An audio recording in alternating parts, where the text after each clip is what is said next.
Train to pass. We are headed to go find another cemetery.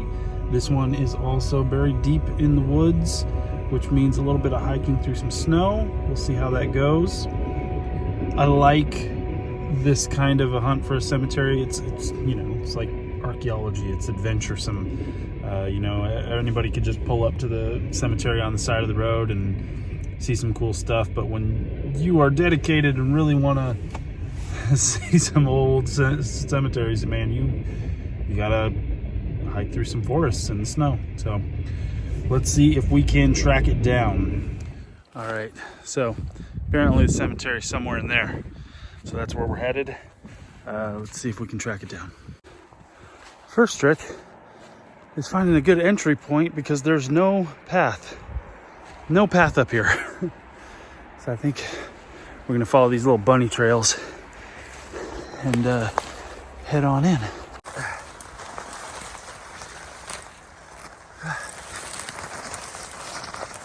All right.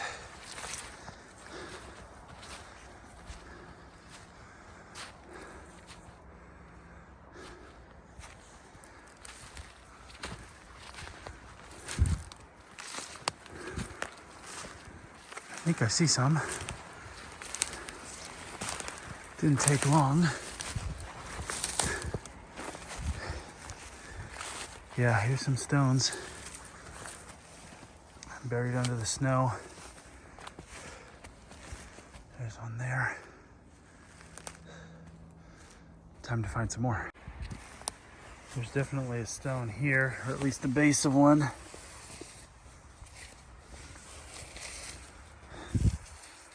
There. There's that one. There's one up here, as you can see right there. Much like the last time I wandered into the woods to find a cemetery, I want to be careful because it's snowy and I don't want to step on anything, a stone, or trip over a plot. I also don't want to damage a stone that may be on the ground. So we're just gonna proceed with caution and keep looking around, because according to sources, this cemetery is on 2 to 3 different levels of the hill. So I'm gonna continue up, see if I can't find some more stones. All right, way up the hill, I found another one.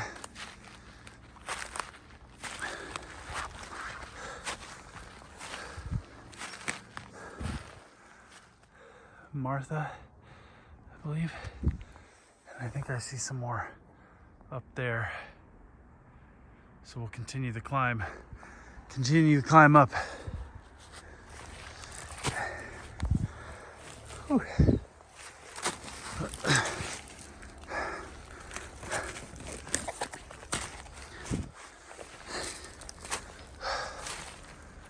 Yep.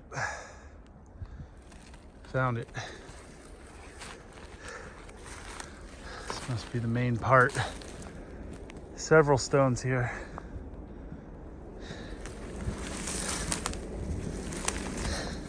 So we found the cemetery.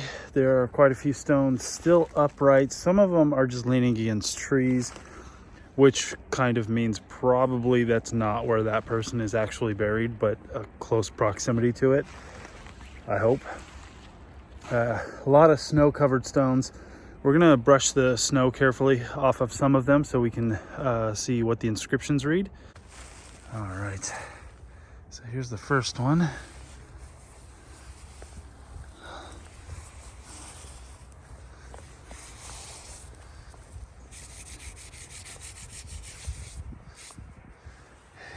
(1875)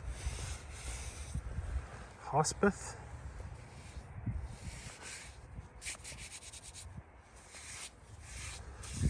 The hands clutched.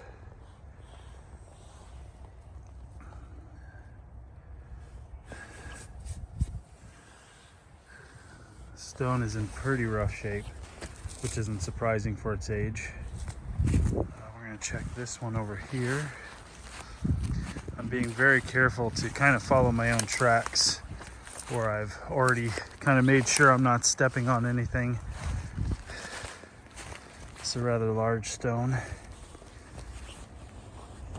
There we go.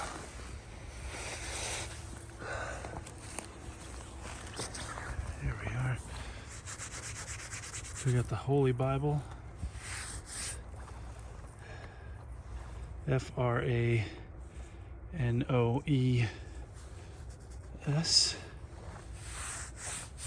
Wife of Liam Wigglesworth. Died 1870 maybe. 80 years old.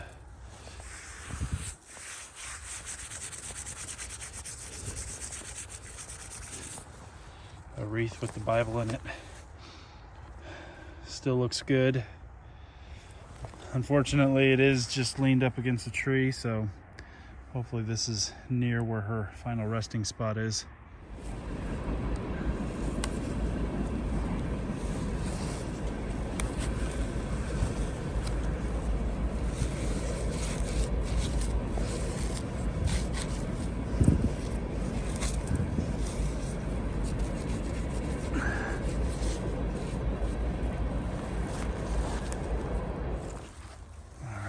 Next one.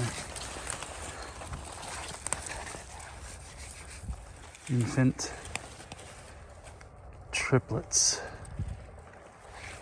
The three doves up at the top.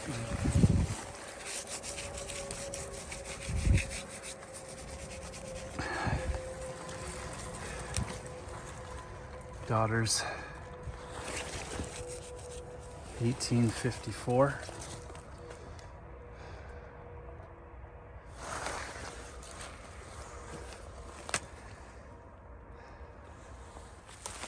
I think this is the last one.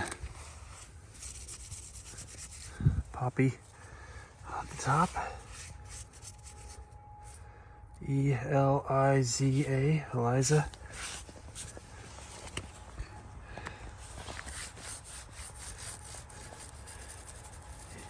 (1817) it looks like.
All right, so I've come up 2 levels, and according to resources, it says the cemetery is on 3 levels, and the 3rd one is way up there. I am not sure if there's anything up there, but it wouldn't hurt to go take a look. So we're gonna climb up that hill. Okay, I climbed to the top. There is nothing up here, and it keeps going. The main part of the cemetery is definitely down there. Whew. Down that hill. Just want you guys to know the links I go to find these places for you. All right, I'm gonna climb back down. All right, I've been looking around some more. I think I've located a couple more stones, although they are on a slope right here. So I don't think this is their actual where they're supposed to be, but I did find 1 or 2 more. Here's one.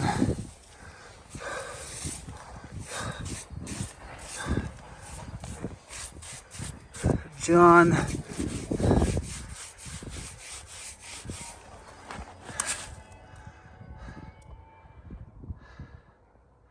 Son of J.M. and N.J. Graves. Died May 1872, I believe. I'm not sure if this is one.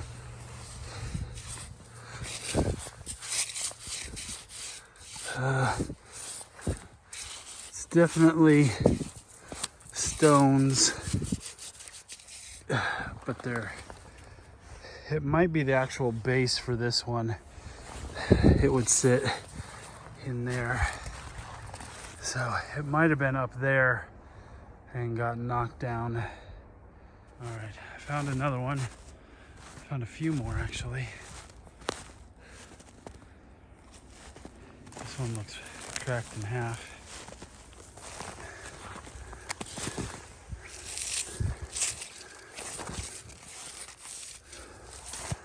Farewell. Hens and doves.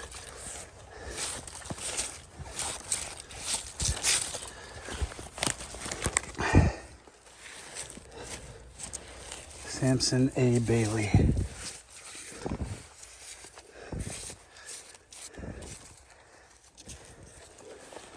Looks like over here there's just a bunch of stones resting up against this tree, along with a few still standing tombstones.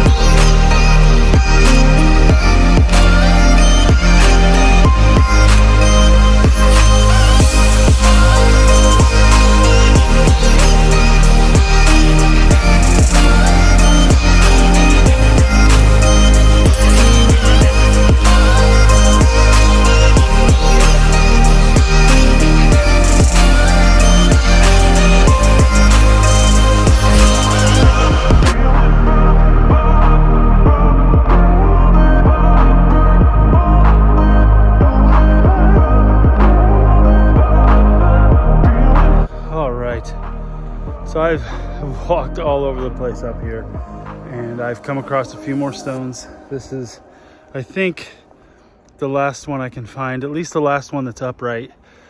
The thing about these type of cemeteries that haven't been used in so long, they're in the middle of nothingness, they've been overgrown by the nature, is that I have no idea how many stones are just on the ground right now, especially in the snow. And I'm sure it's no better when it's summertime, springtime, when everything's overgrown and the leaves are blooming and just the growth on the ground is so thick that you can't see what's underneath it. And so I don't even know if I would have come here in the spring or summer if I would have been able to find this place, to be honest with you. But with all the leaves gone, I'm able to see a little bit farther, so I was able to track down some of this stuff. I'm tired, but we're gonna see whose marker this is before I head out, and then we're gonna hit the road again. All right.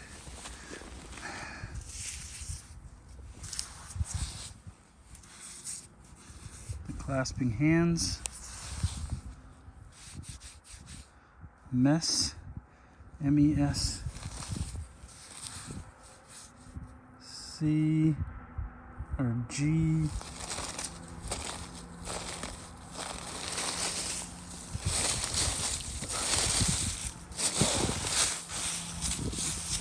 Oh man. Yeah. There's another stone right there. So I don't even know if there's like more stones here. There's a thick layer of leaves covering the rest of this. So James, this is James Gravens, I think. Can't read the rest. It's either underground or under the weeds, and we don't want to disturb it too much. All right, so I got to get back on the road, and this has been a longer stop than anticipated just due to the amount of hiking I had to do. But this has been the Hudspeth Cemetery in Missouri. It's tranquil.